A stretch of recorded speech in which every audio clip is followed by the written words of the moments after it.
Vai lá! Arrebenta a cabeça dele! Esse padre andando no meio das pessoas pode até enganar os menos desavisados, mas ele é um gangster disfarçado e pronto para o ataque. Se você reparar bem, ele faz parte de um grupo preparado para realizar um roubo milionário. O nome dele é Parker. E só tá ganhando tempo enquanto seus companheiros fazem a vigilância, fingindo ser membros do evento. Depois, vemos os palhaços preparando uma entrada onde o dinheiro arrecadado tá localizado. Antes de começar o roubo, um dos palhaços solta alguns balões como sinal. A equipe percebe e se prepara para prosseguir com o plano. Parker cuida de distrair os policiais enquanto seus companheiros se infiltram e rendem todos os seguranças. Em questão de segundos, os palhaços roubam todo o dinheiro. Por outro lado, vemos Hardwick provocando um incêndio para poder escapar sem ser perseguido. Voltando ao assalto, um dos policiais começa a sofrer um ataque nervoso. Os palhaços parecem não se importar, só que Parker ainda se aproxima para tentar ajudar o oficial. Na próxima cena, vemos ele relembrando sua namorada, a Claire. O pai dela, Hurley, foi quem contou sobre o roubo na feira. Um dos seus companheiros forneceu os dados de uma pessoa que trabalha na feira há 8 anos e compartilhou os planos para realizar o roubo. Eles vão ganhar 1,5 milhão em um trabalho de final de semana. Vai ser necessário 5 pessoas. Melander é o chefe do grupo. Ele e Parker são conhecidos de longa data. Melander diz a Parker que daria a ele o posto de líder. Isso caso aceitasse trabalhar com o grupo. Durante o assalto, a equipe começa a ouvir os gritos das pessoas. Aparentemente, o incêndio causou uma explosão nos cilindros que estavam próximos. Parker estava confuso e ordena que a equipe se retire antes do planejado. Um dos comparsas, chamado Coulson, se aproxima para dar cobertura enquanto Parker sai pela entrada para tirar seu disfarce. O plano falhou e Parker fica muito revoltado, porque a equipe colocou as pessoas em perigo. Hardwick diz que surgiu um contratempo e ele teve que improvisar para criar uma distração. Por isso, ele mandou os comparsas provocarem um incêndio no estábulo. Os dois se desentendem e Parker dá um soco em Hardwick, dizendo que se alguém sair ferido, a polícia vai estar à procura deles. Nesse momento, os outros aparecem com todo o dinheiro. Eles trocam de veículo e se afastam da área. O chefe da equipe o parabeniza pelo seu trabalho. Ele é realmente bom no que faz. Ele esteve pensando e decidiu convidar o Parker para fazer outro trabalho para ele. Algo muito maior do que um roubo em uma feira com 200 mil dólares para cada um. Eles não vão ficar milionários, mas se juntarem o lucro com o investimento no próximo negócio, vão ganhar 2 milhões por cabeça. Parker não concorda. Eles tinham concordado em dividir o saque. Isso é tudo que farão. Enquanto Rosa pega sua arma, Melander deixa claro que não vão dar o dinheiro a ele.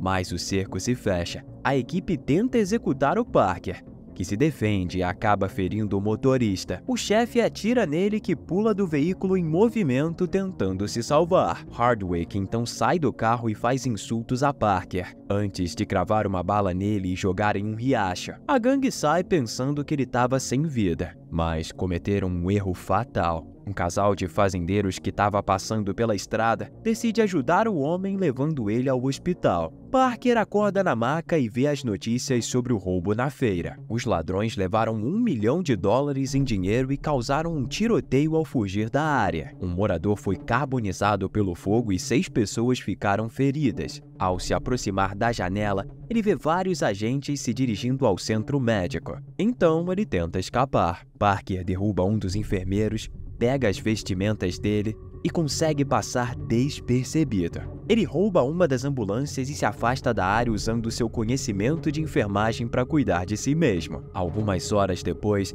ele chega a um hotel, onde prepara sua arma e toma um banho. Com seu equipamento pronto, ele se prepara para roubar um carro e depois liga para um falsificador de identidade chamado Norte. Como precisa de dinheiro para pagar o falsificador, ele decide roubar um dono de um estande de cheques. O proprietário tenta se defender, só que Parker atira na perna do homem e o desarma. Ameaçando acertar os olhos do homem, ele ordena que faça o que ele mandar. Assim, ele consegue roubar o dinheiro com sucesso e também decide mudar de veículo. Então, ele se encontra com o Norte, que tira as fotos para fazer os documentos falsificados de Parker. Depois, ele entra em contato com Hurley para pedir pedir 2 favores. O primeiro é que ele deve dizer a Claire que ele vai demorar mais do que o planejado. O segundo é que ele precisa de informações sobre o chefe da gangue. Hurley diz a ele que não é uma boa ideia mexer com o cara que ele estava querendo. Isso porque ele tem contato com pessoas muito perigosas em Chicago. Parker ignora o conselho e continua pedindo as informações. Ele descobre que Hardwick tem um irmão chamado Bob e tem 6 propriedades localizadas ali perto. Sem pensar 2 vezes,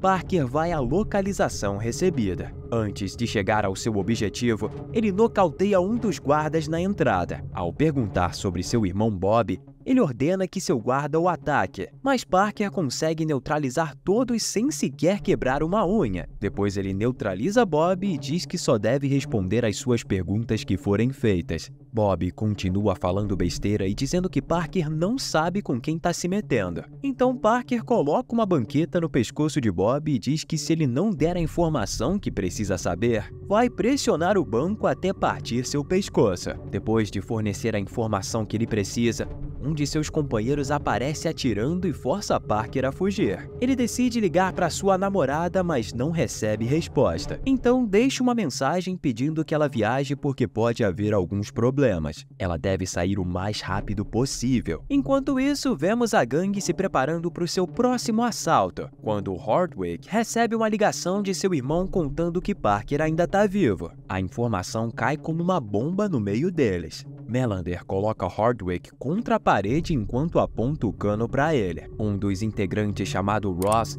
diz a ele que precisam de 5 pessoas para praticar esse assalto. Eles podem se virar com 4, mas com 3 é impossível. Ele deve pensar muito bem em sua decisão. Hardwick tem a opção de telefonar para seu tio de Chicago, que é um mafioso influente. Eles querem e devem realizar o trabalho como profissionais. Algumas horas depois, Hurley pede a sua filha que fique trancada em seu quarto. Ele vai buscar sua madrasta para manter as duas longe do perigo. Geralmente, a máfia não costuma mexer com a família, mas com Parker vivo e querendo vingança, as coisas mudam. E foi justamente o que aconteceu. Ali perto, um deles já está tentando eliminar Claire. Ela percebe a presença do gangster graças ao rangido das portas. Então ela foge pela janela e fura o pneu do carro dele. 5 dias se passaram e Parker vai pegar os documentos falsificados. Ao chegar, ele vê vários carros indo embora, o que parece suspeito. Ao se aproximar da janela,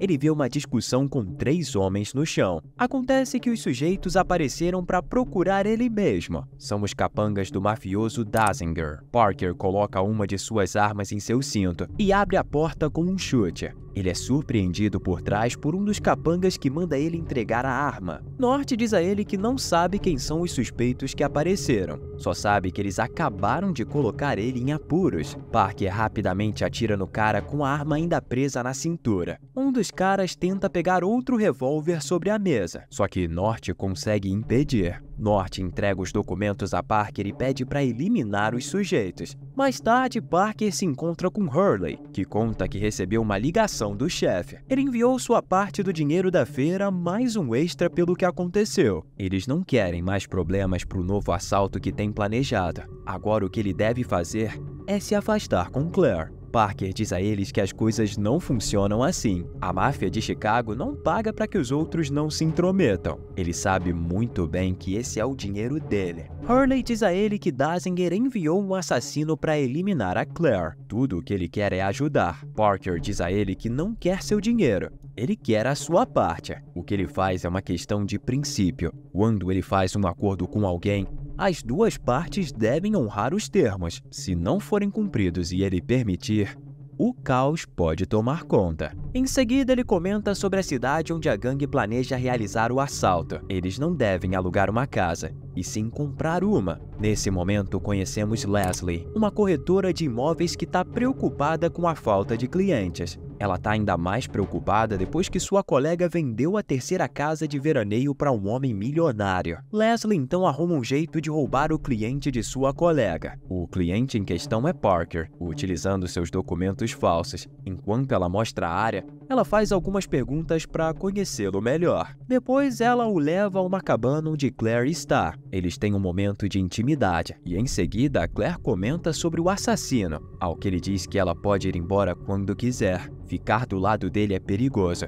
e por isso ele não vai fazer julgamento se ela ir embora. Tomar caminhos diferentes vai ser o melhor para os dois. Ao se reunir novamente com a equipe imobiliária, Leslie mostra algumas residências avaliadas em mais de 17 milhões. Enquanto eles veem as casas, a garota pergunta se ele é casado, e Parker responde que sua esposa faleceu há muito tempo. Leslie conta que ela está divorciada há 11 meses. Ela conta que foi enganada por um sujeito que vendeu a ela um sonho. Ela pensou que ele era alguém importante, mas era tudo fachada, e no final ela ainda herdou as dívidas dele. Eles continuam explorando as residências e encontram uma que foi comprada há 2 meses por um homem chamado Rodrigo, um cara supostamente vindo do Texas. Parker suspeita que ele seja o chefe da gangue. Eles compraram a casa com a intenção de se esconder depois do roubo. Depois de alguns minutos, Leslie convida ele para jantar, só que o nosso querido Parker diz que tem outros planos para a noite.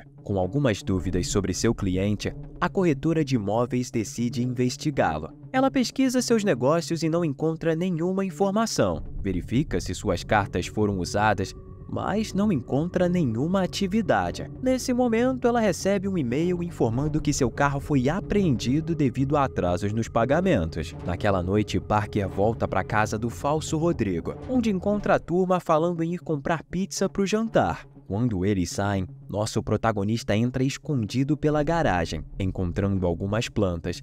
Ele coloca armas em locais estratégicos. Mais tarde, ele está manipulando as armas da gangue. Os caras aparecem e Parker sai do mesmo jeito que entrou. Ao se aproximar de seu carro, vê o pessoal do setor imobiliário no banco do passageiro. Leslie o convida para tomar uns drinks, mas Parker percebe que ela está muito desconfiada. Ele agarra ela e pergunta se alguém sabe que ela está com ele. Leslie diz que não, e eles então vão para o escritório dela. No caminho, ela revela saber que sua identidade é falsa. Uma vez em seu escritório, Leslie desabafa, contando todos os seus problemas. Ela tem uma irmã com quem não fala há 5 anos. É uma quarentona divorciada e mora com a mãe que discute por qualquer coisa. Ela tá cansada de ser motorista de milionários ambiciosos que tiveram sorte na vida e que vivem fazendo ela mostrar residências que eles não vão comprar. Ela propõe ajudar Parker no que ele quer fazer, já que ela conhece muito sobre os ricos daquela região. Além do mais,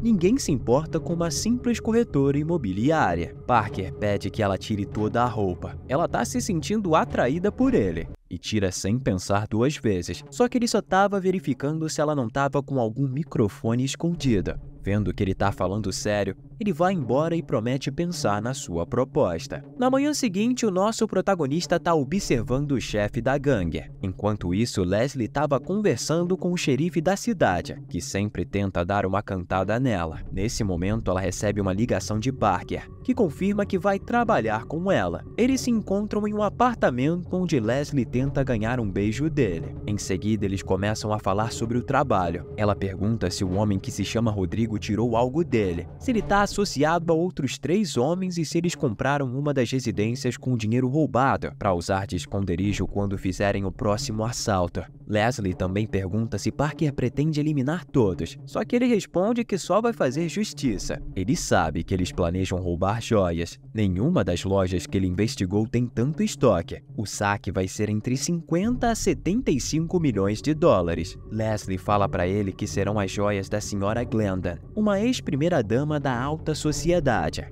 Quando ela morreu, deixou sua riqueza para a cidade. Eles vão leiloar a coleção de joias no valor de 75 milhões. Leslie mostra a área do leilão e tudo que está por trás dela. De repente, alguns seguranças aparecem pedindo que eles saiam. Na cena seguinte, vemos a gangue se infiltrando nas instalações do leilão e percebem os homens colocando alto-falantes enquanto escondem o equipamento necessário para o assalto no porão. Quando estão indo para os fundos, Parker percebe a presença de Melander do lado de fora do local do leilão. Ele pede à sua companheira que pegue um táxi e volte para o apartamento para pensar em seus movimentos. De repente, um capanga aparece para tentar eliminar o nosso protagonista. Eles lutam usando todos os objetos ao redor. Golpe após golpe, eles vão para o banheiro, onde Parker estava prestes a ser derrotado, mas graças à tampa do vaso sanitário, ele consegue deixar o assassino inconsciente. A luta entre os dois continua e Parker acaba sendo atingido na mão por um punhal. Mesmo assim, ele joga o homem da sacada, só que os dois ficam pendurados do lado de fora. Parker se livra do homem dando uns chutes nele. Na manhã seguinte, o xerife visita os agentes imobiliários para fazer algumas perguntas sobre Parker. Leslie diz que ele é um homem do Texas.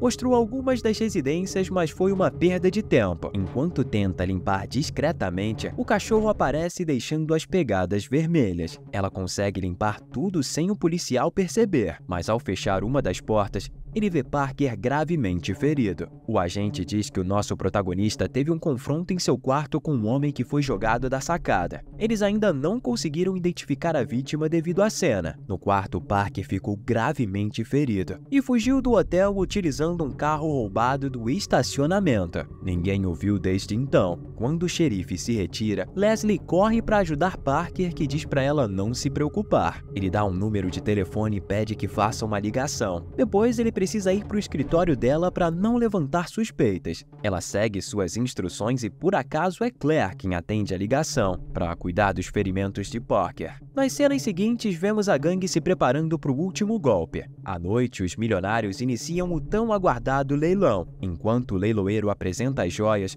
os ladrões ativam remotamente os sistemas de fogos de artifício que colocaram nos equipamentos de som. Em questão de minutos, a gangue aparece disfarçada de bombeiros para começar a roubar as joias. Depois eles saem com seus trajes de mergulho pela parte de trás do porão. O plano era entrar em um barco, mas os policiais percebem que Hardwick está próximo demais da residência privada. Então ele vai embora com o barco e deixa seus companheiros para trás. Antes que os bombeiros apareçam, alguns minutos depois, um dos milionários percebe que as joias foram roubadas. Rapidamente, a polícia ordena o fechamento da cidade e o bloqueio das pontes. Unidades marítimas são implantadas para procurar os ladrões, inclusive com o uso de recursos aéreos para garantir que todas as saídas estejam bloqueadas. Por outro lado, vemos a gangue chegando à residência. Eles conferem as joias e decidem comemorar. Nesse momento, Leslie aparece para espiar a gangue pela janela. De repente, Hardwick aparece bem atrás dela. Ela tenta se explicar, mas eles suspeitam que ela está envolvida com Parker. Ele deve estar escondido em algum lugar. Ross diz a ela que é impossível. O capanga deixou Parker gravemente ferido. Nas notícias, disseram que mal podia andar. Hardwick perde o controle e agride Leslie, que cai no chão e percebe a arma escondida embaixo da mesa. O cara exige informações dela que se recusa a responder. Ele ameaça cravar uma bala na cabeça dela, mas Melander detém ele e diz que está fazendo muito barulho. Eles poderiam chamar a atenção da polícia. Ele pede a eles que verifiquem a casa,